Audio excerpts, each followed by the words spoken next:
Changemakers LA podcast, presented by LISC Los Angeles. The Changemakers LA podcast is a tribute to the people and the policies that work to make Los Angeles neighborhoods good places to live, work, and play. I'm Tanua Thrash Intook, the Executive Director of the Local Initiative Support Corporation's Los Angeles office. Today, we're discussing homelessness and housing in the wake of COVID-19. In today's conversation, I'm joined by Acting Executive Director at the Incredible Housing, an Incredible Housing nonprofit partner to LISC LA, and that's PATH, People Assisting the Homeless. Lois Starr is with us. Lois joins us today with over 40 years of experience in affordable housing and a history of a leadership path at PATH Ventures, which is an organization that's doing work in employment, homeless prevention, as well as housing development, both locally as well as nationally. Welcome and thanks for joining us, Lois. Thanks, and I'm very happy to be here. Great. We also have with us Laura Vandeweghe. She's the Chief Operating Officer at a leading nonprofit affordable housing developer, DeGrow Corporation. Laura oversees DeGrow's expanding portfolio of affordable housing and current developments. LISC LA is a proud funder of one of their developments, which we'll talk about today.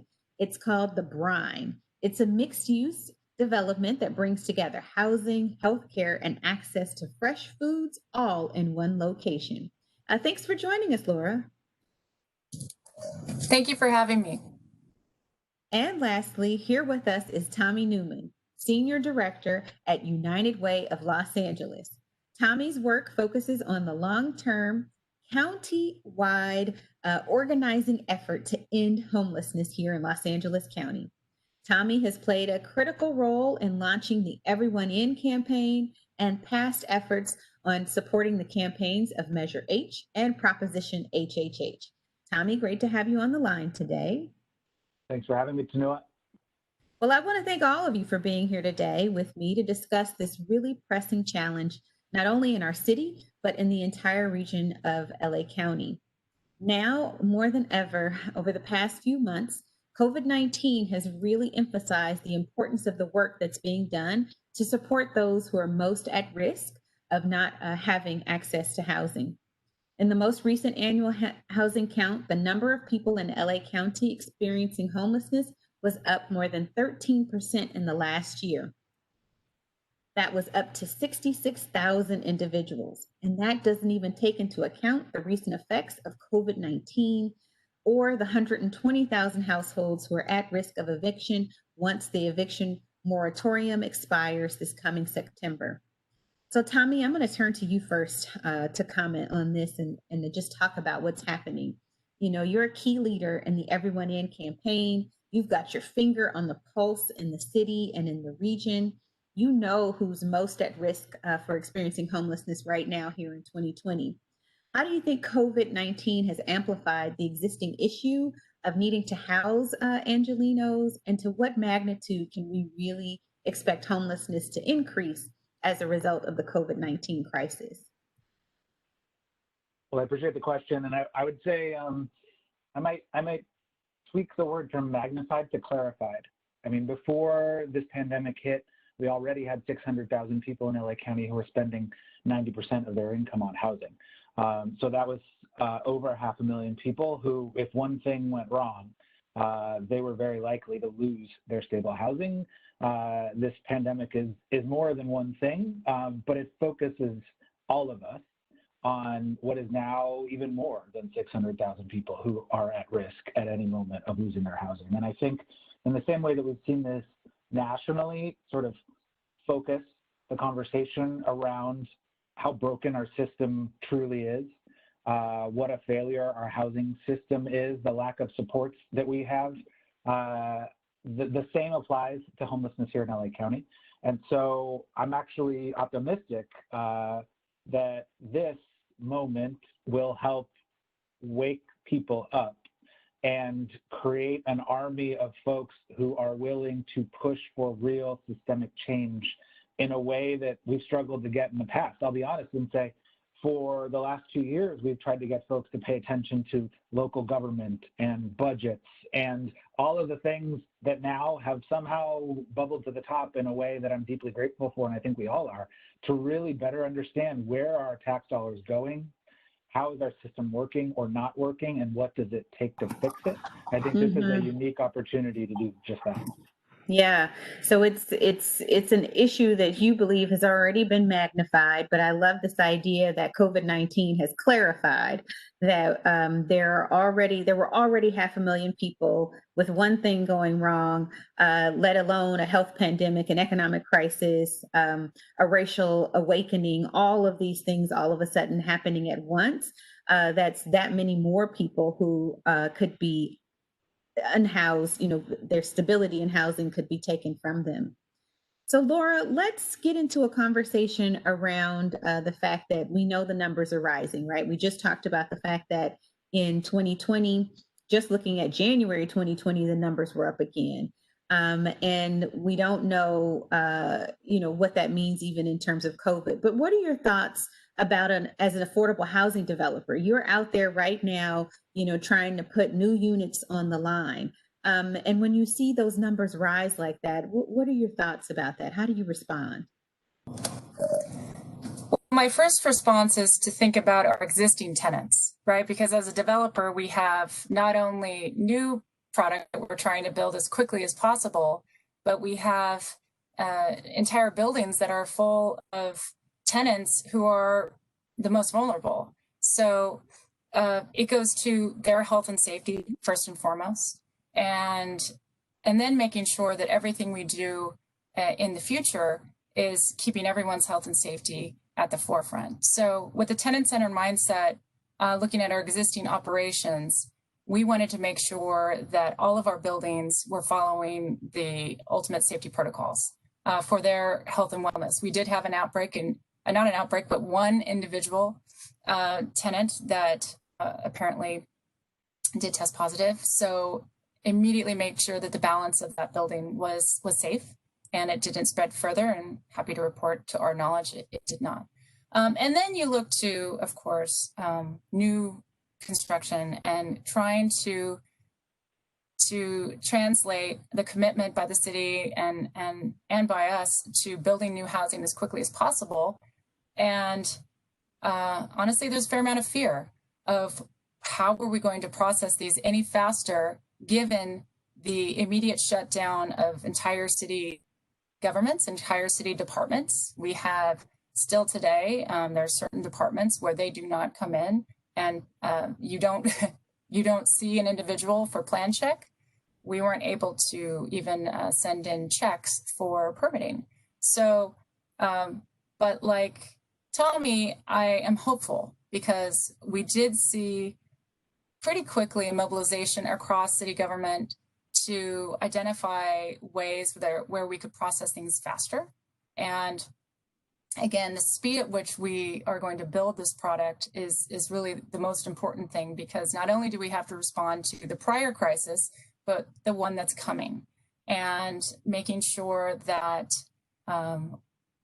we identify the clearest, most efficient path forward as an entire ecosystem to build this housing for health and safety. Yeah. So Laura, I mean, it's you've got a active portfolio of sort of lots of tenants who are in your building. So you're trying to manage that, not only their health, but they probably also have financial strains as well. So that's an issue. And then looking to the future and trying to figure out how much more and how much more quicker can you build when you've got a COVID-19 crisis and systems are just not working. They're not working at all, or they're not working fast enough. So Lois, even as we look at, Laura's talking about, she's looking at her portfolio, she's looking forward to new development. And we have had a few measures. Tommy's been successful at getting these measures out there. So we've had Measure H, we have Proposition HHH, and yet the numbers are going up. And so given what we're seeing, do you think that is going to be enough to curb the kinds of trend lines that we're seeing in LA regarding homelessness? Actually, thank you for that question. Actually, I don't see that is going to be enough funding. But before I talk about that, I just want to echo what Laura said. Our portfolio, luckily, is predominantly permanent supportive housing. So we have people with fixed incomes, not people who are at work and at risk of losing their jobs. But nevertheless, it's been very traumatic and very trying for everyone. But so far, our portfolio is very healthy. In terms of our housing development activities, Path Ventures is the housing arm of Path, which is the largest nonprofit agency in California whose mission is to end homelessness.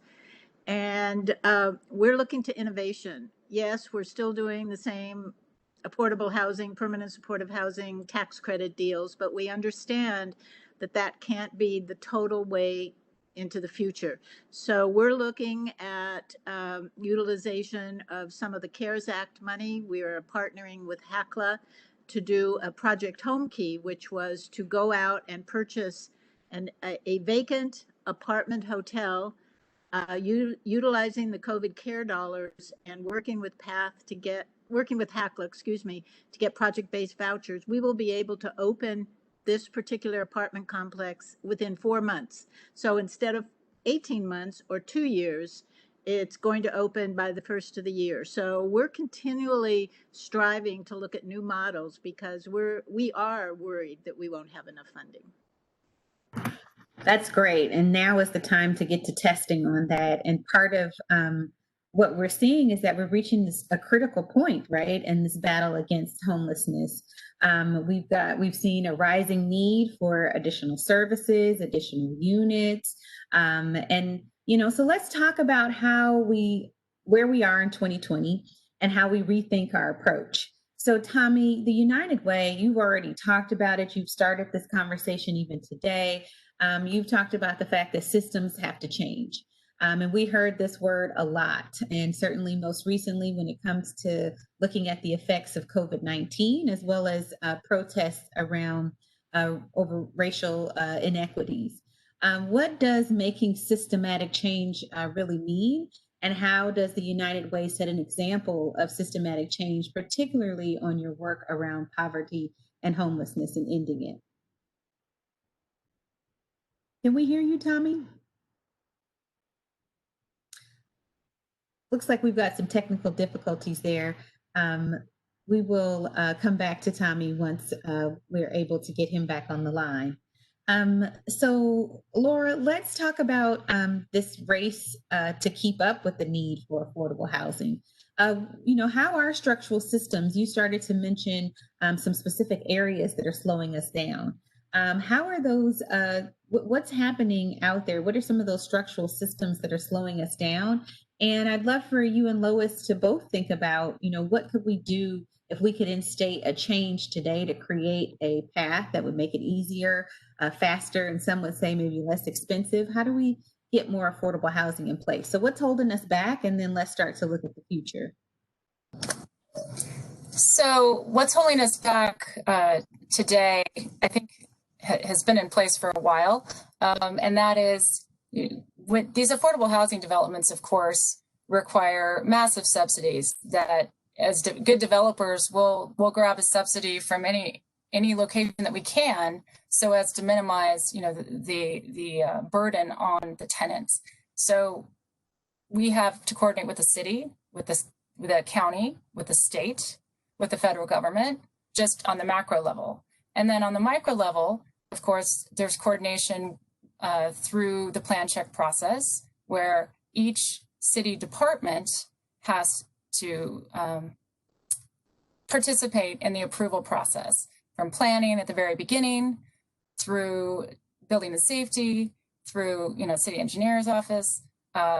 We have street trees, we have Bureau of Street Trees, Bureau of Street Lighting, in some cases public art, where there's a commercial piece. So what I have found is, with the siloed approach at City Hall, and in some cases also at the county, and in some cases also at the state, and all the way on, it's just having to jump from bucket to bucket to bucket, and until you're really playing whack-a-mole. It feels like at times trying to get ahead of the next item. And we're a nonprofit. We're mission driven. we're focused on the end goal, which is addressing affordable housing, I think it would be really helpful if the public sector got on board with also a mission-driven approach. And they started looking at the incentives. You know, they're very good at doling out the support. However, the action to back up those policy initiatives, actually putting that policy into practice, that seems to be where there's the disconnect. And focus less on, like I said, you know, the policy in many cases is good and well-intentioned, but where it puts up a roadblock for every single silo that we now have to jump into, that's where this has only been further amplified, these problems, in the very difficult world where you can't go and have a meeting face-to-face with each of these groups. Does that make sense? But in some ways, the opportunities of COVID-19, because we're all zooming our way through the system, truly, I think creates tremendous opportunity that may not have been there otherwise. So I certainly don't want to go back to pre-COVID ways. And I would really challenge the public sector to look forward to new innovative ways for more of a mission-driven systems approach. I'd like to say on this. Yeah, Lois, get in here on this one. Yeah, I'd like to piggyback on that with a little bit of good news. Talking about the public sector, one of the difficulties we've had because of COVID is the referral and lease-up process to the local housing authorities. And as anyone in development knows, you have timelines. And if you don't get your building through inspections and completed and leased up, you risk enormous public dollars, both coming into the investor as well as coming into the developer themselves. And I understand that one of the issues because of COVID and the long waits for tenants to get approved is that their documentation becomes late. And as you know, there are rules after rules, your Social Security, your income, your driver's license, they have to be, within 3 to 4 months old. And when that happens, you have to start all over. We can't start all over. Those offices are closed, they're slow. And so what I've learned just today actually is there is a policy change coming to the city and the county where we are going to be allowed to move people in without those updated pieces of documentation, and that we will have a year from the time of move-in to get those documentation into the housing authority. And that's really going to solve that particular problem, hopefully. So I'm looking forward to more of that. I totally agree with Laura that we need leniency and partnership from all of our partners, the banking world, the investor, the tax credit, the state government. We need to be able to miss some dates if they're COVID related and not get punished and not get held up, because we won't develop again if that happens. So you've walked through the very complicated process of being able to develop and get new housing out, and all the different partners. For those people who don't know what housing development is like, you've thrown out a lot of like different acronyms and different, bodies. It's not just the public sector. There's also money involved, and there's different departments inside various cities that are involved. And there's money at different levels in order to get the resources that you need to build this. So all of those things, I love what you said, Laura, too, about wanting to make sure that the public sector is part of wanting to break down those silos and create a mission around sort of the development so that we can get out of the whack-a-mole kinds of sort of perspective of, putting out a fire here, putting out a fire there. Lois sounds like she's put out a fire in one of her programs in one way, but who knows what's going to come up the next day. She's alluding to some other challenges that are out there as well. So let's come back to Tommy. I think we've got you back on the line now, so that's great. You do, so sorry.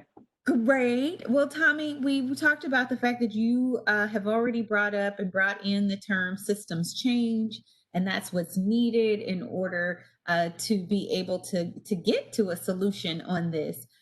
So what does it mean to have systems change? We've got COVID-19, we've got racial inequities in our homelessness issues.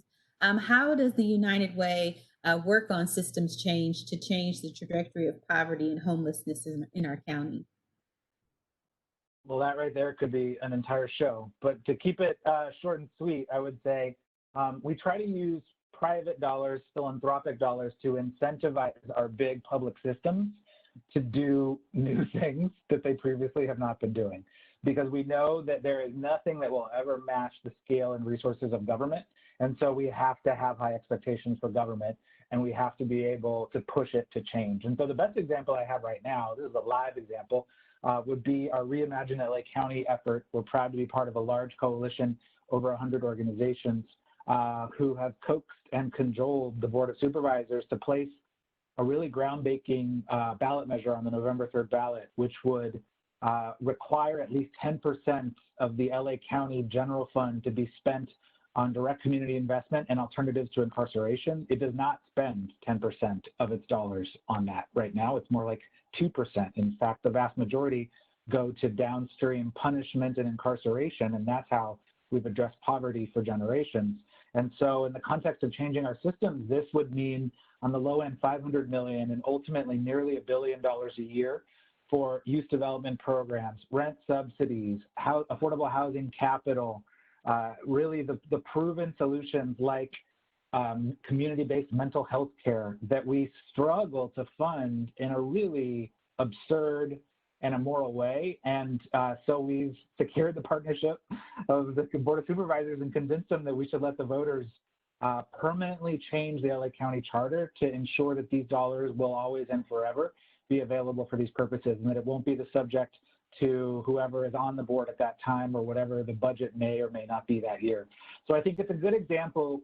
So many of the programs that we're going to lift up, like the Office of Diversion and Reentry, are examples of programs that are, a drop in the bucket right now in the context of the county's larger budget, but have been proven to work. And so now it's time to take those to scale.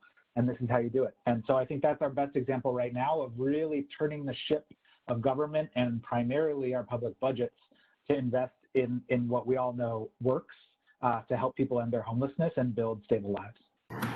Well, I know I got excited hearing that. I saw Laura and Lois shaking their heads like, yes, we've got to, Laura already said, H and HHH, they're great, Tommy. We needed those, but we need some more. And so it's exciting to know that we are looking at ways to systematically change and create more resources upstream. Laura, let's go to you in terms of just talking about the fact that DCRO has been thinking about the connection with health and housing. And so with your project, The Brine, you've been working on this pre-COVID. How does the project, The Brine, bring together a holistic, health-focused approach to supportive housing? And hopefully with COVID-19, there's a sort of greater lifting up of understanding the importance of equitable healthcare access and housing and how the two go hand in hand. Thanks for letting us profile the project. So the Brine intends to really increase access, right? It's really about providing access to healthcare on site for those most vulnerable. And I view those as, in the case of the Brine, it's 3 groups. That population will be that development will be a multi-generational population of seniors, transitional age youth, as well as survivors of domestic violence, all with different healthcare needs. Mental health is paramount, so having the on-site supportive services, of course, will address that for all of them. But especially in the case of the seniors, our goal with the population, that population, is to best serve them there on site by building medical office space in the area adjacent to our supportive housing development. In addition, by increasing access to nutritional opportunities and services through an on-site grocery store, we've included community serving retail space in the development as well. This did take some structural gymnastics on the part of financing. So to do that, it is what's called a new market tax credit project, as well as a low-income housing tax credit project for the affordable housing side of the development. But given that this population in particular, and this neighborhood in particular, is in a food desert, meaning there is not access to fresh foods immediately in the area around, we felt it was very important that we address some of the concerns of the immediate neighborhood by providing that access. And then in addition, the medical office space, the goal there is that it first and foremost meets the needs of our on-site population. But in addition to that, looks to the surrounding neighborhood and what's missing there in terms of access to preventative medical care, as well as follow-on care. And I don't think any of us could value more access to healthcare than we do today, post the COVID experience for all of us. I don't know if any of you have been able to utilize telemedicine services. I know I myself have, but I have young children, and knowing that I could take them to a safe doctor's office that wasn't at the ER, which is in many communities the only place where they can get medical care. I mean, none of us want to be anywhere near an ER at the moment. So taking advantage of the fact that we're building new buildings, I think we should be thoughtful around not just housing individuals that are most vulnerable, but also providing access to healthcare in every opportunity that we can. Thanks, Laura. That was powerful. I mean, thinking about the vision that you've had for this project, even pre-COVID, and knowing how important health is to housing. And Lois, I think, if you could just help us, and we're going to close out here. Essentially, we're seeing that, healthcare is critical, and it's a critical piece of making sure that communities have what they need. But housing has also, hit the top of the agenda as well.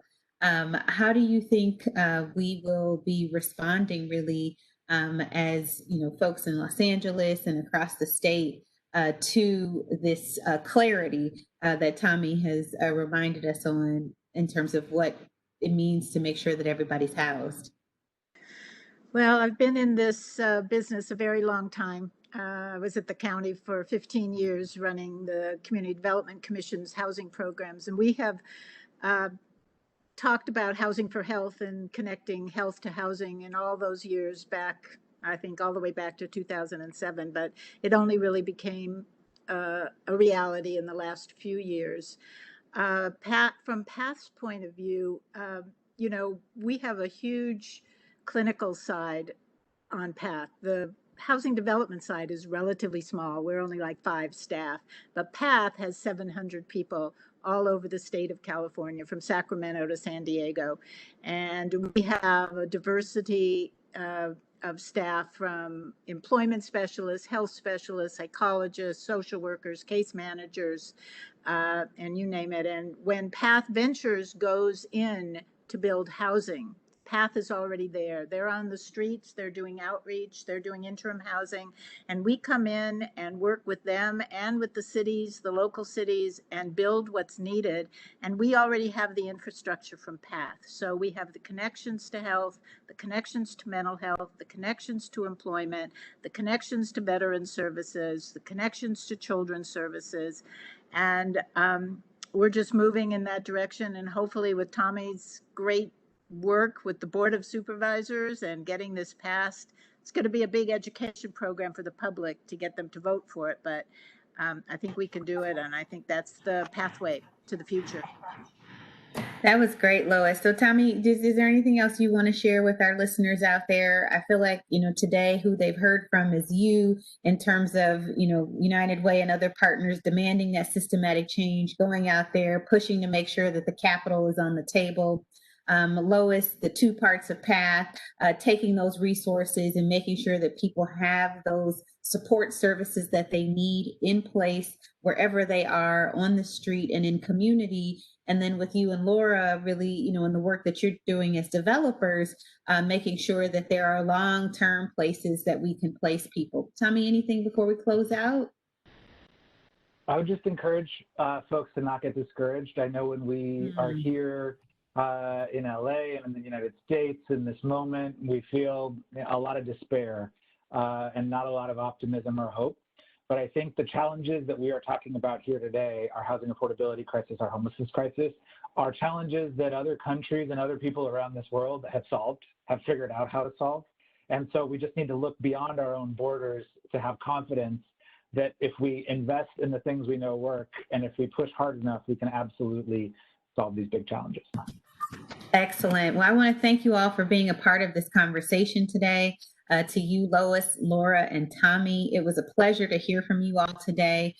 You've talked about the critical issues and what we need to consider, but you've also reminded us that there is a network of people who are out there pushing to ensure that we get to a place of solving this. So as our conversation comes to a close, be sure to continue to learn more about how local governments can move the needle forward on housing our most in need, what we call home, in our housing toolkit on the Los Angeles List website. It outlines some best practices that cities can use to respond to this growing housing crisis, as well as the health and economic crisis. We hope this toolkit will be a vital piece of assistance to planning for an unprecedented future. This episode of Changemakers LA was made possible by our partner, Wells Fargo.